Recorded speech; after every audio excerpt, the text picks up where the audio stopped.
Welcome to Sleepy Philosophy. Tonight, we'll explore a set of quiet puzzles that have traveled through time for more than 2,000 years. Questions about movement, time, and the strange way our minds make sense of the world. I'm glad you're here, ready to listen and drift gently into these ancient thoughts. Tonight's story is about Zeno's paradoxes, curious thought experiments that invite us to pause and wonder. They come from the world of ancient Greece, yet they still puzzle and delight people today. On the surface, they are simple stories about walking, running, and flying arrows. But underneath, they ask deep questions about how movement happens, how time flows, and whether infinity can truly be understood. Together, we'll walk gently through these puzzles, letting them unfold at an unhurried pace. If you enjoy these quiet journeys into philosophy, I'd be grateful if you liked or subscribed. It helps this calm community grow and makes it possible to share more gentle stories like this one. I also love hearing where you're listening from and what time it is for you, so feel free to share in the comments. Now let's step softly into tonight's story. Tonight's story will take us into timeless questions about motion, time, and infinity. We'll hear the gentle puzzles of Zeno, a philosopher who wondered how something as ordinary as walking across a room could hide such mystery. These are questions without a single final answer, thoughts meant to slow us down and let us see the familiar in a new and curious light. Picture the coastline of ancient Greece at sunset. The sea is calm, its surface turning gold and rose in the fading light. Waves lap gently against smooth stones, and the warm air carries the faint scent of salt and wild herbs from the hills. Along a narrow path near the shore, the day is slowing, and each step feels unhurried and quiet. In the distance, the low murmur of voices drifts from a small gathering of friends seated in the shade of olive trees. They speak in the gentle rhythm of conversation, pausing often to watch the sun sink lower. In this peaceful setting, the world feels both vast and still, an ancient place where thoughts can stretch out like the horizon itself. It is here, in such a place, that we might imagine Zeno sharing his puzzles, letting them ripple softly through the evening air. In this quiet setting, it is easy to let the mind wander toward the mysteries of movement and change. A single wave forms far out at sea and travels slowly to the shore. The sun appears to sink lower, yet we know it is the earth itself that moves. Each step along the path feels simple, yet behind it lies a chain of countless smaller motions that we rarely stop to notice. The evening air invites stillness, but also a gentle curiosity. How does change truly happen? Is motion a smooth, unbroken flow, or is it made up of countless tiny moments strung together? In this calm space, the ordinary becomes something to wonder at, and the familiar act of moving from one place to another begins to feel quietly mysterious. Zeno lived in the ancient Greek city of Elea, along the southern coast of what is now Italy, around the 5th century BCE. He was a student and close companion of the philosopher Parmenides, a thinker known for his bold idea that change and motion might be illusions. Parmenides believed that reality was unchanging, whole, and eternal, very different from how our senses tell us the world works. Zeno took it upon himself to defend his teacher's ideas, not by repeating them directly, but by creating small, thoughtful puzzles. These paradoxes were meant to show that when we try to explain motion and change using reason alone, we run into strange and surprising difficulties. Through them, Zeno invited his listeners to slow down and think carefully about how we experience the world, and whether our understanding is as clear as it first seems. In Zeno's time, ancient Greek philosophy was alive with debate. Thinkers gathered in public spaces, shaded courtyards, or along quiet walkways to question the nature of reality. Some believed the world was always in motion and in constant change, like the river that never stays the same. Others, like Parmenides, argue that change was an illusion and that beneath all appearances, reality was fixed and unchanging. These disagreements were more than abstract arguments. They shaped how people thought about life, the gods, and the order of the cosmos. The Greeks saw philosophy as a living conversation, where every question could be turned over and examined from many sides. Zeno's paradoxes fit into this world as a way of testing ideas, showing that even the most ordinary experiences, like walking or running, could lead to deep and puzzling questions about what is truly real. Zeno was fascinated by the way our senses and our reasoning can tell us different stories about the same thing. With our eyes, we see people walking, ships sailing, and arrows flying through the air.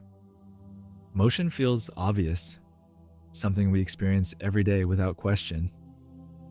But when Zeno broke these movements down into steps and tried to follow them with pure logic, the picture became far less certain. He created his paradoxes to highlight this tension. If our senses say that motion is real, but our reasoning seems to show it is impossible, then which should we trust? Zeno did not offer quick answers. Instead, he used these puzzles to invite careful thought, showing that even the simplest experiences can hide deep mysteries when we look closely enough. One of Zeno's most well-known puzzles is the story of Achilles and the tortoise. It is a simple little race, yet when Zeno begins to explain it, the ordinary suddenly feels strange. Imagine Achilles, the swift hero of Greek legend, famous for his unmatched speed. Now imagine a small, slow-moving tortoise. The two are set to race, but as a gesture of fairness, the tortoise is given a head start. Achilles begins well behind, certain that he will overtake his slow competitor in no time at all. At first glance, the outcome seems obvious. Achilles is many times faster, and the tortoise moves at a crawl. But Zeno asks us to picture the race step by step. When Achilles reaches the point where the tortoise began, the tortoise has already moved a short distance ahead. By the time Achilles reaches that new point, the tortoise has again moved forward, even if only a small amount. Each time Achilles closes the gap, there is still a little more distance to go before he catches up entirely. Zeno suggests that this process could go on forever. The gap becomes smaller and smaller, but it never fully disappears, because there is always another point where Achilles must arrive, only to find the tortoise already slightly ahead. In Zeno's reasoning, the race contains an infinite number of these steps, and if there are infinitely many steps to take, Achilles can never truly finish them all. To our everyday experience, this feels wrong. We know from watching real races that a faster runner will overtake a slower one, no matter the head start. But Zeno's aim wasn't to convince people that Achilles would actually lose the race. Instead, he wanted to show how strange things become when we try to describe motion with perfect logical precision. If space and time can be divided into endlessly smaller parts, how can motion ever be completed? How can we pass through an infinite number of points in a finite amount of time? This gentle puzzle has fascinated thinkers for centuries, because it does not just challenge our understanding of running, it asks us to consider what motion really is, and how time and space themselves might work beneath the surface of what we see. It invites us to wonder if our senses and our reasoning always speak the same language, or if, at times, they might tell us very different stories. Another of Zeno's gentle but unsettling puzzles is known as the Dichotomy paradox. It begins with something so ordinary that we rarely stop to think about it: walking from one place to another. Imagine yourself standing at the beginning of a long, quiet path. Your destination is far ahead, perhaps a sunlit gate at the end. You take a breath and begin walking, confident that in a short time you will arrive. But Zeno asks us to look at the journey in a different way. Before you can reach the end, you must first go halfway there. Once you arrive at the halfway point, you must cover half of the remaining distance, and before you can finish that, you must, again, travel halfway of what remains. This process, Zeno says, can be repeated endlessly. Each time you make progress, there is still a smaller half left to travel. Even though the distances keep shrinking, there are infinitely many of them, one after another, without end. The paradox arises from this idea of infinity. If you must complete an endless series of steps before reaching your goal, how can you ever arrive? Even though each step is shorter than the last, there is always another to take. According to Zeno's reasoning, the journey never truly finishes. Not because you lack speed or strength, but because the task itself is endless when described in perfect logical terms. Of course, in daily life, we walk to our destinations without difficulty. But Zeno's point was never to argue that motion is impossible in practice. Instead, he wanted to show how our everyday experiences can become puzzling when examined through the lens of pure logic. The dichotomy paradox asks us to think deeply about the nature of time and space. Are they continuous, flowing in an unbroken stream? Or are they made up of countless tiny parts, each one distinct and separate? By turning the simple act of walking into a question about infinity, Zeno transforms the familiar into something strange. The paradox leaves us with a quiet sense of wonder, and perhaps a reminder that even the most ordinary moments in life are touched by mysteries we cannot fully explain.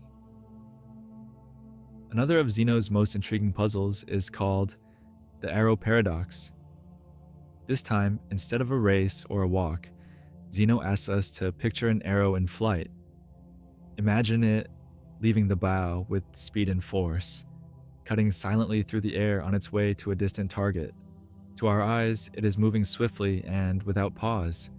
But Zeno invites us to think about the arrow's motion in terms of individual moments in time. At any single instant, if we could somehow freeze the exact present, the arrow is not moving forward. In that frozen moment, it simply occupies a single position in space, just as a resting object does. If at every instant the arrow is still, then how can it ever be in motion at all?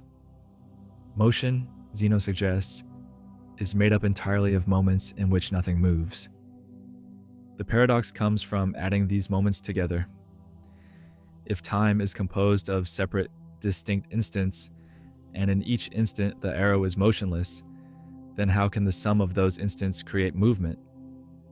The arrow's flight, when broken down into infinitely many frozen frames, seems to disappear into stillness. What we see as smooth and continuous motion becomes, under the lens of logic, an endless sequence of unmoving snapshots.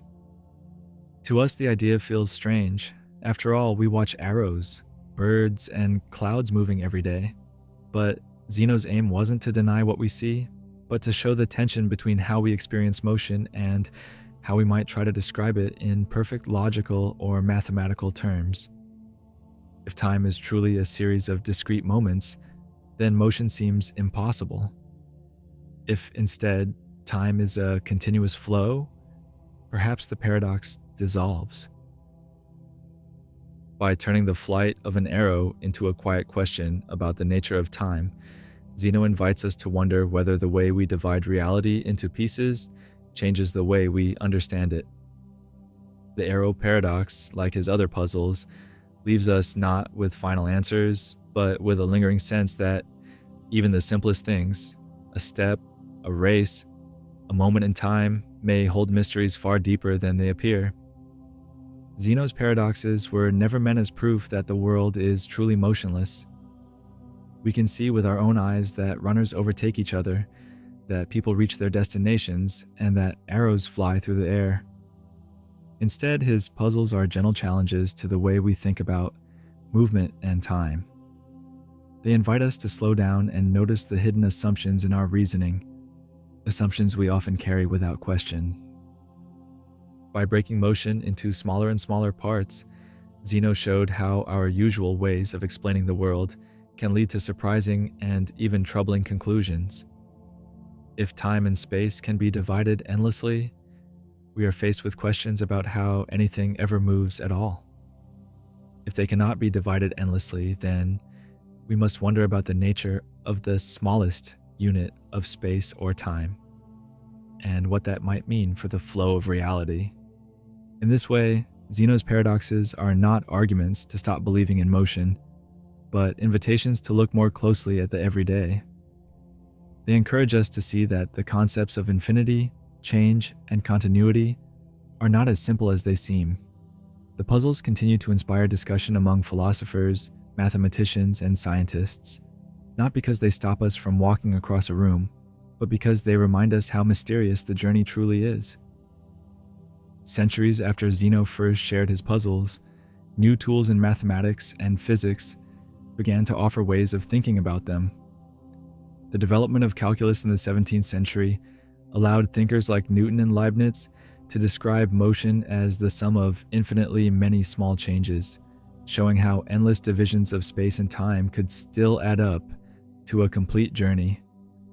Later, physics would explore motion in even deeper ways, looking at how objects move not only in our everyday world, but also at the smallest and largest scales of the universe. These advances did not erase the beauty of Zeno's paradoxes. Even with modern explanations, the questions he raised about infinity, continuity, and the nature of time remain quietly thought-provoking. They remind us that our understanding of the world is always shaped by the ideas and language we use to describe it, and that even with all our progress, there is still room for wonder. In this sense, Zeno's puzzles are less problems to be solved once and for all, and more timeless invitations to keep thinking. As you listen, you might let your thoughts drift to the ways movement, change, and time appear in your own life. Think about the quiet journeys you take, walking down a familiar street, watching the seasons turn, or feeling yourself grow and change over the years.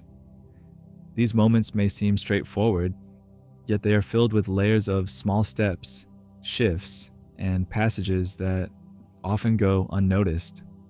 You might recall how some changes feel so gradual that they are almost invisible while they are happening. Yet looking back, you see how far you have come. Just like in Zeno's puzzles, every step is part of something larger, each one important, even if it seems small in the moment. The passing of time, whether in quick bursts or slow unfolding, is a gentle reminder that life is always moving, even when it feels still. You might ask yourself, how do you notice change as it happens? Is it in the quiet moment when you realize something feels different? Or only when you look back and see how far you have traveled? In your own life, what are the small steps that have slowly built into something greater? Something you could not have seen at the beginning? Perhaps it is learning a new skill, building a friendship, or creating a routine that brings you comfort. Each of these begins with small, almost invisible moments, yet over time they become part of the shape of your life. Zeno's paradoxes remind us that every change, no matter how large, is made from a chain of tiny movements, each one worth noticing in its own quiet way. Some questions do not need final answers to be valuable. Zeno's paradoxes have lingered for more than 2,000 years, not because they solved the mysteries of motion and time, but because they left the door open for wonder. There is a quiet beauty in a question that continues to breathe across centuries, inviting each generation to look again at the world and see it in a new light. When we meet questions like these, we are reminded that uncertainty can be as rich as certainty. The search itself becomes part of the reward. Zeno's puzzles show us that even the simplest experiences, a step, a journey, an arrow in flight, can open into vast landscapes of thought, where we can walk as slowly as we wish, with no need to reach the end. As we come to the end of tonight's story, you are invited to rest in the quiet wonder of a world that still holds mysteries. Even in the age of science and explanation, there are questions that remain open, waiting for us to notice them. These unanswered puzzles are not signs of failure, but gentle reminders that the world is more intricate and surprising than we can fully grasp. Let yourself feel at ease in the presence of these mysteries, knowing they are part of what makes life rich. You do not need to solve every question to appreciate its beauty. Sometimes simply holding a question softly in your mind is enough. And so, as we leave Zeno's ancient coastline behind, I wish you peace and rest for the night ahead. May your thoughts settle like the quiet sea at dusk, and may you carry with you a gentle sense of curiosity for the days to come. Whatever questions linger in your mind, may they feel like calm companions, guiding you softly rather than hurrying you forward. Sleep well, and let the mysteries of the world keep you company in the most comforting way.